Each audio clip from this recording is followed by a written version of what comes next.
जय श्री हरि। साल 2025 के पहले वीडियो में आप सभी का बहुत बहुत स्वागत है।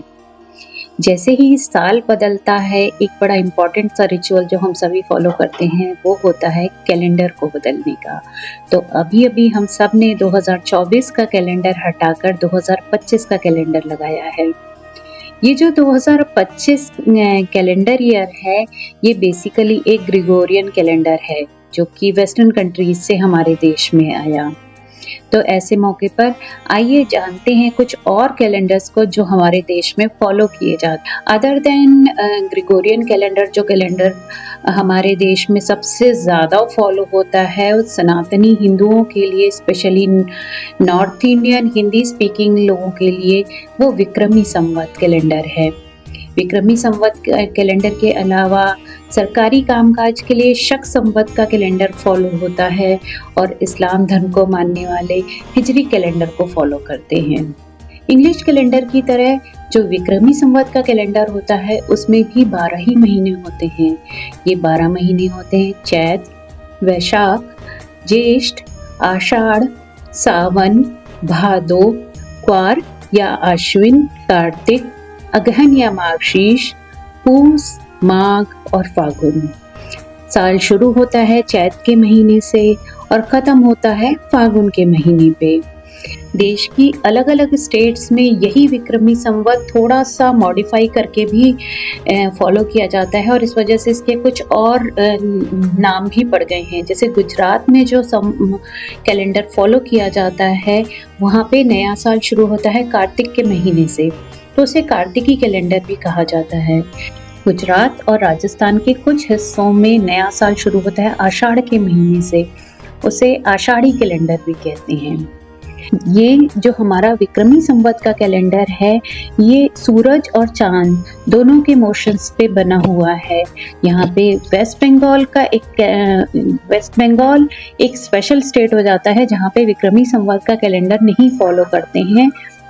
वेस्ट बंगाल का जो कैलेंडर है वो विक्रमी संवत से डिफरेंट है। उसमें पूरी तरीके से धरती और सूरज के मूवमेंट के हिसाब से ही कैलेंडर डिज़ाइन किया गया है। उसमें 365 डेज ही होते हैं। विक्रमी संवत जो है वो हमारे इंग्लिश ईयर से 57 ईयर्स आगे चलता है। यानी कि किसी भी इंग्लिश कैलेंडर के ईयर को देखकर अगर आपको विक्रमी संवत का ईयर पता लगाना हो तो इंग्लिश ईयर में 57 या 57 ऐड कर देने पे आपको विक्रमी संवत का पता चल जाएगा। विक्रमी संवत की स्टार्टिंग के लिए अलग अलग कथाएं हैं, अलग अलग मान्यताएं हैं। इसके बारे में हम किसी और वीडियो में डिस्कस करेंगे। विक्रमी संवत साल को 12 महीनों में बांटता है और हर महीने को 15-15 दिन के 2 हिस्सों में बांटता है। ये 15-15 दिन के 2 हिस्से कृष्ण पक्ष और शुक्ल पक्ष कहे जाते हैं। हर महीना कृष्ण पक्ष से शुरू होता है और शुक्ल पक्ष में खत्म होता है।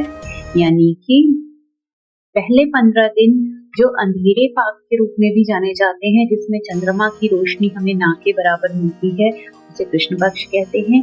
और जबकि दूसरे 15 दिन वाला पार्ट जिसमें हमको चंद्रमा की रोशनी अच्छी मात्रा में मिलती है, उसको शुक्ल पक्ष या उजाला पाक भी कहते हैं।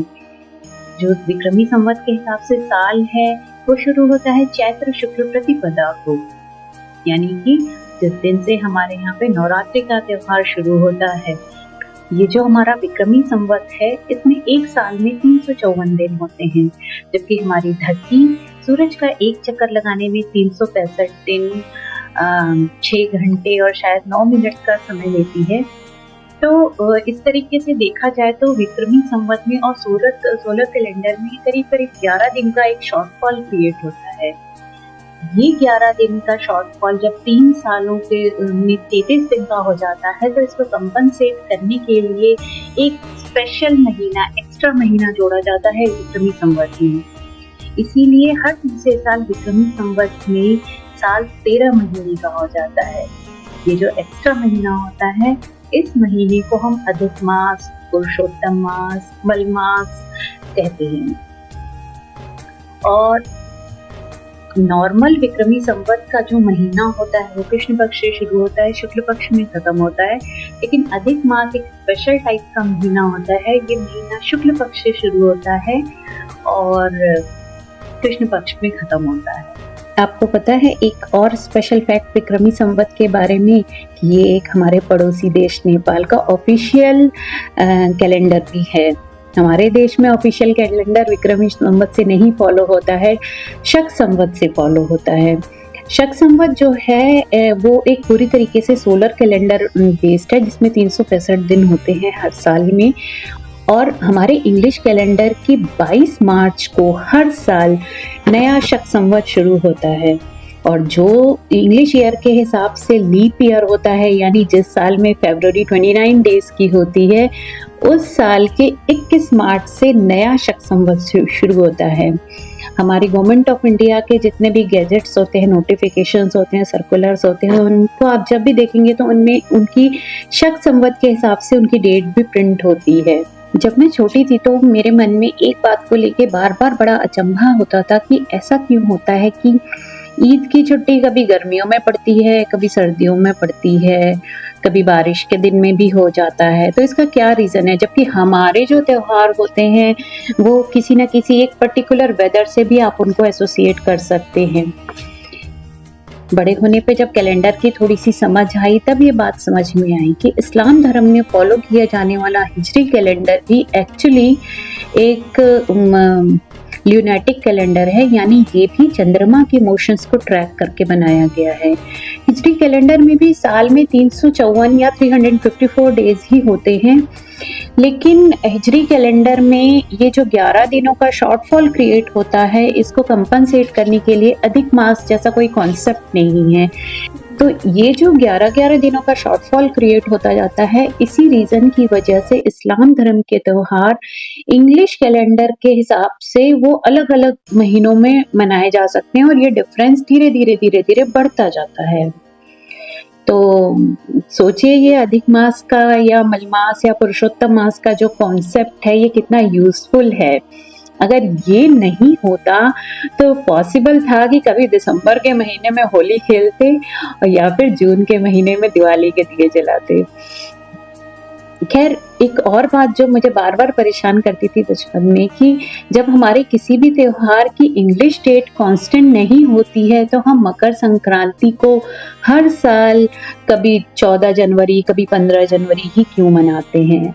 बड़े होने पर मुझे पता चला कि पिछली सदी के कुछ सालों में मकर संक्रांति 13 जनवरी को भी मनाई गई।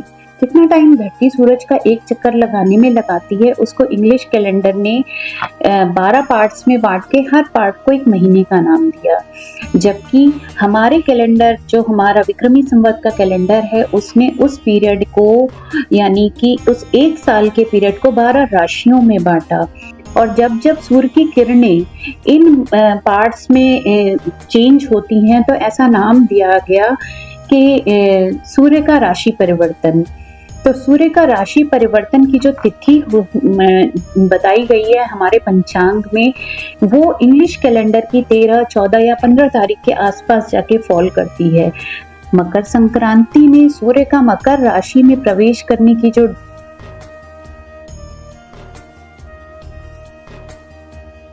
और जो भी इस तरीके से हमारे पूरे विक्रमी संवत के एक साल में 12 संक्रांतियां हुई हैं और इनकी डेट मोर और लेस फिक्स ही रहती है। मकर संक्रांति एक बहुत खास संक्रांति हो जाती है, क्योंकि मकर संक्रांति के बाद सूरज की रोशनी उत्तरायणी होने लगती है, यानी कि नॉर्दर्न हेमिस्फीयर को सूरज की रोशनी ज़्यादा मिलने लगती है। सूरज इस धरती पे लाइफ का, एनर्जी का प्राइमरी सोर्स है। तो ऑब्वियसली जब हमारे देश की भौगोलिक परिस्थितियों के हिसाब से हमको ज़्यादा सूरज की रोशनी मिलेगी तो ये हमारे लिए बड़ी खुशी की बात होगी, बड़ी अच्छी बात होगी। इससे ह्यूमन लाइफ को, प्लांट्स को, एनिमल्स को सपोर्ट मिलेगा। सूरज का उत्तरायण होना एक शुभ समय है, शुभ समाचार है। तो शायद तभी देखिए भीष्म पितामह ने बाणों की शैया का कष्ट सहते हुए भी अपनी मृत्यु के लिए सूर्य के उत्तरायण होने का इंतजार किया। ये थे कुछ छोटे छोटे से कैलेंडर से रिलेटेड फैक्ट्स जो मेरी नॉलेज में है। हो सकता है कि कुछ चीज़ों को एक्सप्लेन करने में मुझसे कुछ कमी रह गई हो, तो प्लीज़ मुझे पॉइंट करके इसको बताएं, जिससे कि मेरी भी नॉलेज बढ़े और मैं इसे और लोगों तक शेयर कर सकूं। अगर वीडियो आपको पसंद आई हो तो इसे लाइक शेयर ज़रूर करिए। अगर चैनल को अभी तक सब्सक्राइब नहीं किया है तो सब्सक्राइब करने में बिल्कुल भी देर न लगाएं। तो इसके साथ ही वीडियो खत्म करती हूँ और ऐसी ही कुछ इंटरेस्टिंग बातों के लिए बने रहिए श्री हरि शरणम की इस यात्रा पर मेरे साथ। Till then, take care and stay happy.